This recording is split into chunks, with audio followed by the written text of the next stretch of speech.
Hello, I'm Bernard Norcott-Mahany. I work at the Blueford branch of the Kansas City Public Library.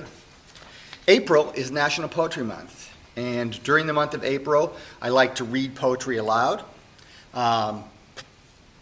Poetry is meant to be heard. It's the rhythm of poetry that gives it its power. So poetry that's on a page and not read aloud, you don't quite get that. During the month of April, I am reciting monologues and speeches from Shakespeare.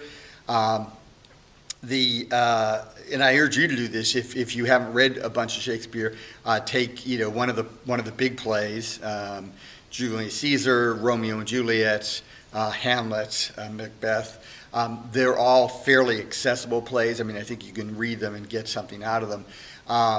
And if you read them aloud or listen to a performance of them aloud, I think you'll get a lot more out of it than if you're just reading it silently on a page.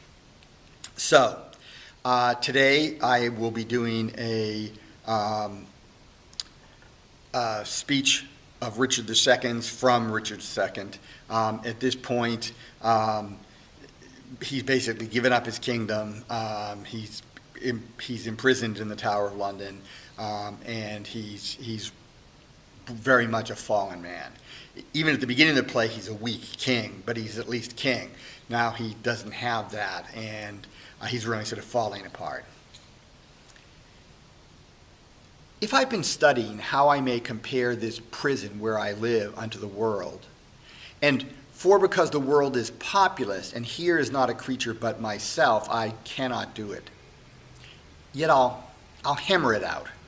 My brain I'll prove the female to my soul the father, and these two beget a generation of still breeding thoughts. And these same thoughts people this little world in humors like the people of this world, for no thought is contented.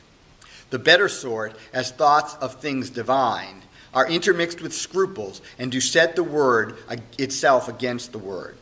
As thus, come little ones, and then again, it is hard to come, as for a camel, to thread the postern of a small needle's eye. Thoughts tending to ambition, they do plot unlikely wonders.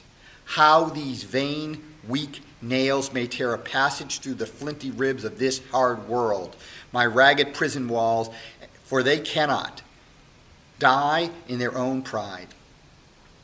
Thoughts tending to content flatter themselves that they are not the first of fortune's slaves, nor shall not be the last, like silly beggars who, sitting in the stocks, refuge their shame. That many have and others must sit there. And in this thought they find a kind of ease, bearing their own misfortune on the back of such as have before endured the like. Thus play I in one person many people, and none contented. Sometimes am I a king, then treasons make me wish myself a beggar, and so I am. Then crushing penury persuades me I was better when a king. Then am I kinged again, and by think that I am unkinged by Bolingbroke, and straight am nothing, but whate'er I be, nor I, nor any man that but man is. With nothing shall be pleased, till he be eased with being nothing. So this is Richard, again, sort of philosophizing about his state as once king and now prisoner, and hoping he was a king and then hoping he was, poor, sort of back and forth. This comes from Richard II.